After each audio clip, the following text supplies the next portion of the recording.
waxaa magaalada Hargeysa laga hirgeliyay goob baaritaan amaba goob control oo laga soo galo galbeedka magaalada Hargeysa taasi oo agabka tiknoolajiyadu ay maamulayaan gaadiidka cashuuran iyo kuwa aan cashuurnayn gaar ahaan cashuurta loo yaqaan wadamarista ee gaadiidka waxaa la dhigay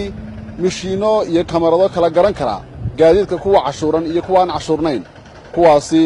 oo gaadiidka cashuuranna u saamaxaya inay halkaasi ka gudbaan oo magaalada ay soo galaan amaba ay ka baxaan kuwa kalena aan u saamaxaynin inay halkaasi dhaafaan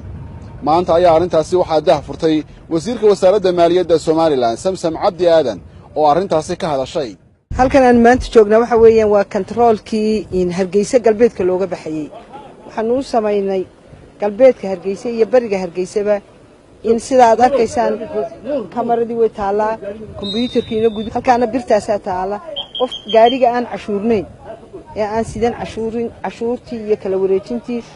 waxa soo saaray kombiyuutarka inuu cashuur aan sidan dabeedna birtaas kama furmayso waxaan dadweynaha reer Soomaaliland ee sharafta leh abaarina wayna haysaa dhibaatana wayna haysaa dakhligeennina waxaan doonaynaa inaynu si fiican soo kordhino gaarigii bilaa cashuur wata waxba birtaha jeedi waayo waa la sameyn doonaa haddaad jeedana waxaan jecel lahay inay cashuurta iska bixiyaan oo ay ceebta la joojinayo ee gaarigii ay birtaas ku xirmayso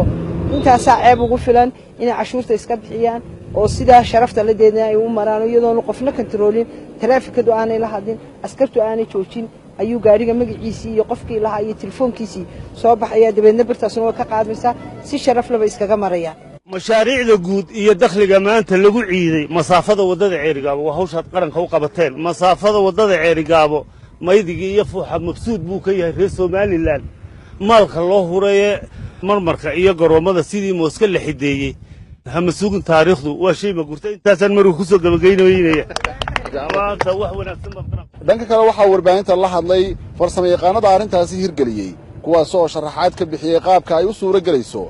in mishiinadan kombiyuutarada iyo sidoo kale kamaraduhu ay kala gartaan gaadiidka halkani maraya kuwa cashuuran iyo kuwa aan cashuurnayn waxaana shirkadii hirgelisay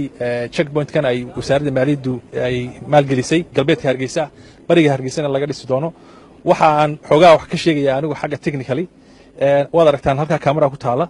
kana waa sensorkan waxa akhriyaya road tagaska chipka ku jira kadibna waxa uu automatically u gudbinayaa data computerka deetana waxa isqaadaya baarkanaad isfuraya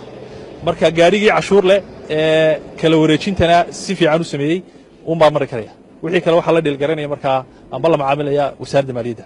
arrintaasi ayaa waxay u muuqataa in tiknoolajiyadu ay si weyn uga caawisay Soomaaliland dhanka dhaqaalaha